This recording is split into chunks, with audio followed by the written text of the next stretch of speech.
All right, gentlemen, welcome to Peace Foundry. Oh, hold on one second. Let me turn this up. There we go. Welcome to Peace Foundry, week number 4. So last week I said we'd be getting back into the roots of anxiety, and that's exactly what we're going to do. We're going to identify the 4 types of anxiety and how to identify those in you.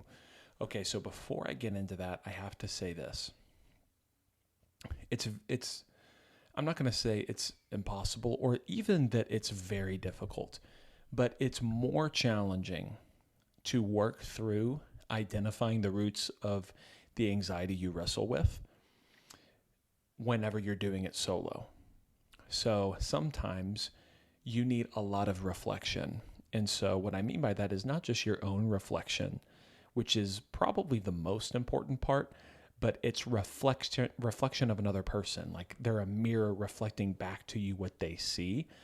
And you need somebody sometimes who is trained to be able to identify the 4 different roots of anxiety, to be able to trace certain feelings and be able to trace to where it comes from, so that way it can be exposed and healing can be brought there.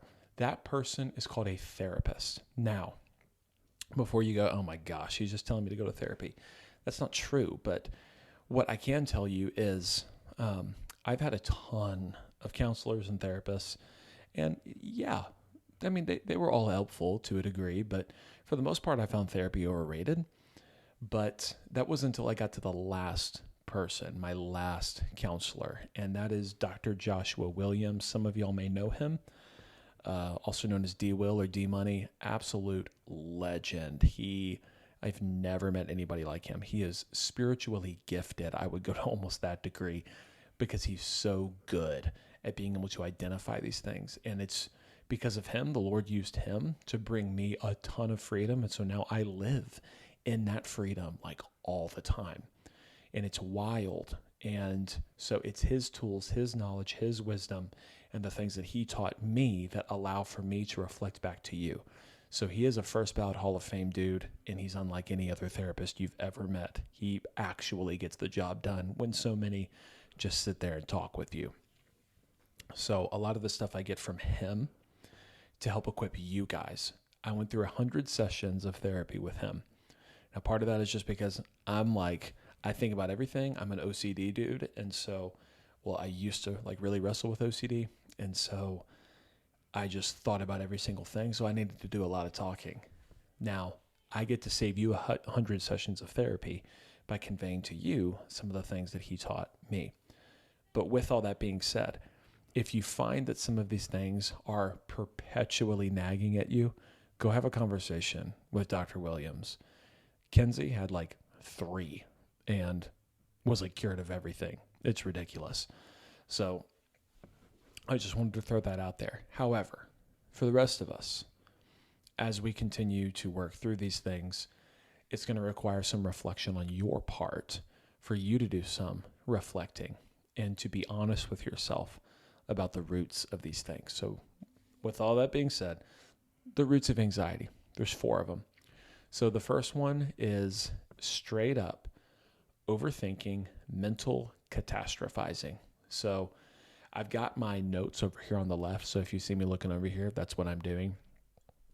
So anxiety often stems from distorted thinking patterns. Our thinking patterns get all distorted. So we catastrophize. And that is thinking of the worst case scenario. Perfectionism. People say, oh, I'm such a perfectionist. That's somebody who is catastrophizing. They feel like if it's not perfect, there's going to be some sort of negative consequence that is unacceptable. Imposter syndrome. There's another one. We have to identify and reframe the mode of thinking, those negative thoughts, as 2 Corinthians says, take captive every thought to make it obedient to Christ. So that's the first one. We have catastrophizing. We have mental catastrophizing thoughts. So that is just simply our own thinking running way off the tracks.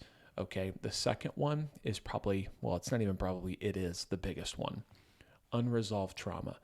Now, when you hear trauma, you may be thinking, well, I haven't had something crazy happen to me. I haven't been in war, haven't been, assaulted or something like that. Well, you don't have to be to have trauma. And now, unfortunately, that word has been so overused that it's almost become a joke. And, somebody tells their mom they want chicken nuggets. Their mom says no, and they call it trauma. Yeah, well, those people are just trying to make excuses for themselves. And so because of them, the word has been cheapened. So let's ignore for right now all of the people who have cheapened the word and just use it as an excuse. Instead, let's talk about real trauma. So you don't have to have a big event like that to have trauma. It can be low grade. I don't really like using that term, but it can be, instead of one big instance, it can be 100 small instances of the same thing, right? So hold on, let me make sure. Okay. It can be 100 big instances of the same thing. So you can get told something very small over and over and over again. I'll give you an example, a real life example. So I am the third son and the youngest child that my parents had. And after the first two sons, everybody thought that they would have a girl. And my parents said that they kind of wanted a girl. Well, and then I was born. Now, obviously, they're super thankful for me, and they love having three sons. My mom said she loved being a boy mom and was glad that she didn't have a girl. However, God also made me different than my family. My oldest brother is very stoic. He's like, if you've ever seen a medieval movie or a medieval show, the king has like his right-hand man, like the head of his guard, and that guard is like obedient to the king up to death, like even when it doesn't make sense, like he refuses to break his word. Honor is all and loyalty is all, and he never says a word and just like shuts his emotions down. That is my oldest brother. My other brother is autistic, and so his life and the way he navigates is also different. My dad is also pretty stoic, and then my mom is pretty quiet. Well, the Lord made me, and I'm passionate. Things move me deeply. I have a deep well of emotion and passion that I'm super proud of. And so music would move me, poetry would move me, all of that type of stuff. I like to say that I have the heart of King David, because King David was very much the same way. Well, so my parents would always say, or my whole family would always say, well, we wanted a girl, so God gave us Mitch. Gentlemen, is that traumatizing? It's not like I got punched in the face. I didn't get assaulted. I didn't have a huge car wreck, and I didn't go to war. Yeah, well, that's not a singular thing. That is something that was repeated hundreds, if not thousands of times every time I got emotional. Dog dies when I'm 11, 12 years old, and I cry. Well, we wanted a girl, so God gave us Mitch. If you say that to somebody 100 times, really, what are you doing?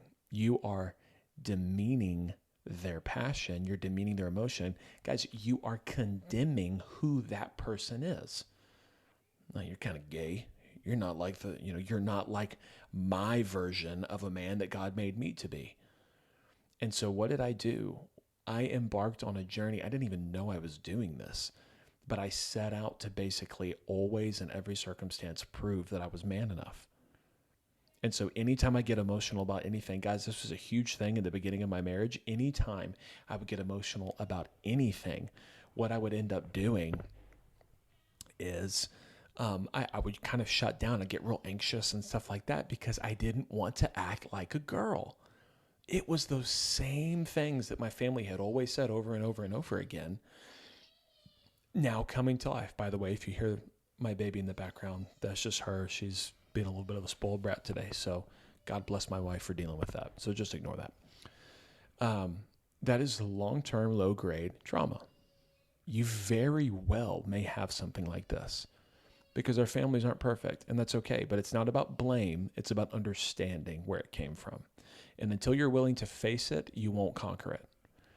Anxiety's symptoms can be conquered here and there, or can even be minimized, but true freedom, like you don't wrestle with it at all. I do not wrestle at all anymore. That doesn't mean I never get anxious, but I do not wrestle anymore. I feel more free than I've ever felt in my life. True, real freedom. And it's because I was willing to face those things and let the Lord bring healing. So that's trauma. Spend a little more time there. Sorry, client just texted me. Spend a little more time there, but that's because that's probably, well, it is the biggest one. So the third one is spiritual disconnection. Pretty straightforward. So when we drift from God, we try to control everything ourselves, leading to stress and fear. So that's pretty straightforward. We as Christians should not struggle with anxiety the way that the world does, because we know that God is sovereign and he's in control. No matter what happens in your life, God is in control. There is not one rogue atom in the entire universe. Everything is under his control. And that doesn't just mean, guys, that God understands everything that's happening. I mean, God literally, in the same way that you control the direction of your car, God controls the direction of our lives, of the world, of everything. And that's what Scripture says. And he does all of it to glorify himself. And Scripture says that he knows the plans he has for you, plans not to prosper you or harm you, but to give you a hope and a future. And so you have to trust his plan. When we connect with him, it's way easier to do that. When we don't, and we have spiritual disconnection, all of a sudden, it's way more difficult to live without anxiety. Kenzie is texting me. She's making dinner. She just said it's the best one she's ever made. Anyway, so that's the third one. The fourth and final one is why we focus on the physical column. It is physical and lifestyle factors. So poor health habits, including lack of sleep, bad diet, no exercise can trigger chronic anxiety. One of the best ways to combat anxiety, gentlemen, is work out consistently and lift weights. Get your testosterone up. So sleep consistently. 7 to 9 hours per night, go to bed at about the same time every night, wake up at about the same time every day, work out consistently 6 days a week, lift weights and run 2 to 3 days a week, get some cardio in, and eat healthy. Get that's my goal. Get 1 gram of protein per pound of your goal body weight. So I want to be 200 pounds. So I got to eat 200 grams of protein per day. That may seem like a lot, but it's really not a ton. So for you, if you can drill down your physical habits, you can solve a lot of your anxiety. And it's more than just your body, guys, though it is. Number one, serotonin, we should all be familiar with. It's the chemical that makes you feel good, makes you feel happy. The feeling of happiness comes from serotonin. Only about 30 to 40% of the serotonin is made in the brain. The rest is made, guess where? In your gut. It's made in your gut. So you have to eat well. Don't be throwing down fast food. Don't be throwing down a bunch of crappy food. Eat good food. At least 80% of your food, let it be really healthy. Yeah, of course, have some stuff here and there, but discipline your eating. Work out to lift that testosterone and build a strong, confident body. And then run so you can help regulate those hormones, regulate that anxiety, that cortisol as it comes up. And as you do that, it's not just about your physical body. It's this. When your subconscious mind sees that you're somebody who takes care of your body, your subconscious mind believes that you can take care of things in front of you. But if I'm sitting here going, oh my gosh, how am I going to deal with these work problems? Or let me just flash back to my school days. How in the world am I going to prepare for this test? What if I fail this test? What's going to happen? Can I even handle the consequences of this failed test? Well, if I'm not disciplining my body because I'm being lazy, my subconscious mind is sitting there going, we can't even take care of our own body. I can't trust that we're going to take care of the consequences of this. And what does that create? Anxiety. But if my subconscious mind looks and sees, oh, okay, well, Mitch is taking care of his body. He's disciplined, he's working out, he's lifting weights, he's running, and he's eating correctly. Well, that means he's a disciplined guy who is going to be able to take care of, at least he has the qualities of somebody who will take care of this thing. Even if he doesn't know the answer, he's the type of person who will take care of it. That's huge, guys. That's huge. So block number one, lift weights, eat consistently, and sleep consistently. Get good sleep. And if anxiety is keeping you up, totally understand. Buy a book called The Sleep Solution. I've read it twice in my life. Will remove all anxiety about sleep for you. So get that body in order, because physical is the fourth cause. Physical and lifestyle factors is the fourth cause of anxiety. For spiritual disconnection, get back in connection with Him. Spend time with Him. Dig in His Word, dig in prayer, regardless of how you feel. And the third pillar of that everybody forgets, community. You have to have Christian community. That's the second one. So once you're disciplining your body, which we have the whole program in there in Temple Transformation, we're actually about to completely revamp that to make it a little more streamlined and understandable. So that's already available to you. Go to Temple Transformation. If you're not a level 5 yet, keep engaging in the group and it'll get unlocked. But get your body in alignment. Spiritual disconnection. Man, we're in the middle, as of the moment of me recording this, we're in the middle of reading Proverbs. Get in that word. Get with community and get in prayer. Secondly, unresolved trauma. We have to get at the roots of these things. And this is where that therapist would really come in handy. But if that's not something that you're ready for right now, or not something that you want to do right now, that's fine. But here's what you need to do. You need to, every time you get anxious, you need to develop the skill to be able to kind of almost time out for just a second and go, okay, what am I actually worried about here? Oh, that seems like a dumb question, right? But it's true. Here's what I ended up finding out in reflection. My worrying about health anxiety was actually worrying about rejection. I was worried that if I wrecked my body and became a burden on my loved ones would despise me and reject me, and I would be alone because of my own consequences. So I worried about health all the time. And no matter how much I focused on the actual health, okay, my heart is fine, I'd start worrying about my liver. My liver's fine, I'd start worrying about my brain. It was never ending because I had to get to the root. So you have to spend some time. If you need to, go back to week number 1 and watch digging into the roots of anxiety and how to like really dig in there. But past experiences, especially childhood wounds, like if your parents said, we wanted a girl, so God gave us your name. Past experiences, especially childhood wounds, create subconscious anxiety. A man with abandonment wounds may experience deep anxiety in relationships. So if you've got a lot of anxiety in your relationship with your girl, or any relationship for that matter, you probably have abandonment anxiety. Oh, I was never abandoned. It doesn't matter. Somebody didn't have to leave your life. That's something I had to deal with, was abandonment anxiety. And guess what it was? My dad took a job that ended up demanding way more of his time. When I became a 6th grader, all of a sudden he took this new job, or a 7th grader, all of a sudden he took this new job and he wasn't available like much at all anymore. And guess what? All these problems started in the 7th grade. And thanks to Josh, we rooted it down to abandonment, to the point where even not now, but I viewed God as always on the verge of abandoning me. It's crazy, guys, what you can find. And all it was, my dad wasn't a bad guy. And it's not like he was never home. He was home every night, but he wasn't emotionally available. Well, that's stupid. I don't need that. Yes, you do. Yeah, you do. That's what God made us for. So we need to be able to get to the roots of those things. So past experiences, especially childhood wounds, if you're trying to prove something, you're trying to avoid something,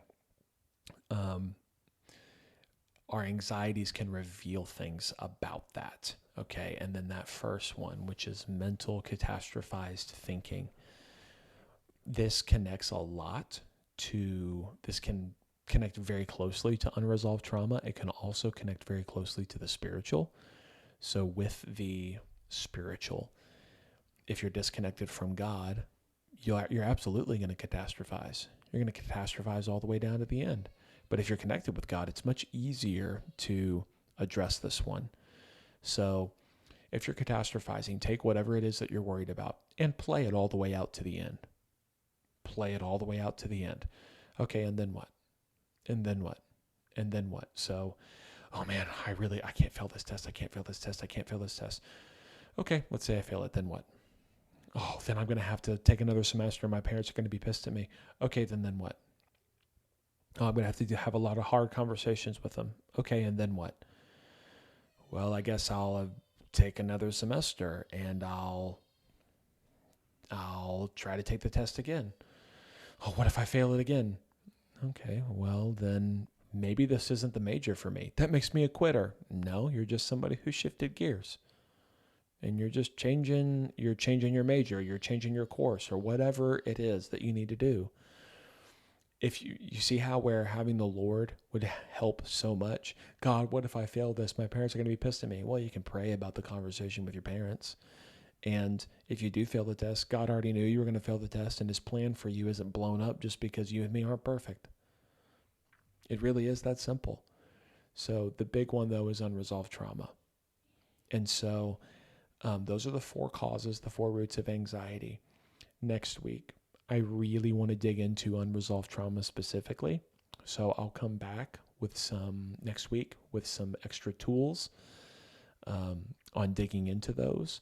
But right now, focus on disciplining your body, get reconnected with the Lord, and take every thought captive. So as soon as that anxiety comes up, in the name of Jesus, rebuke that anxiety and quote the verse, I take every thought captive and make it obedient to Christ. Say it out loud, because every thought you have has to submit to the truth of the Lord and of the Word, and it has to become obedient to Christ. So I love you guys.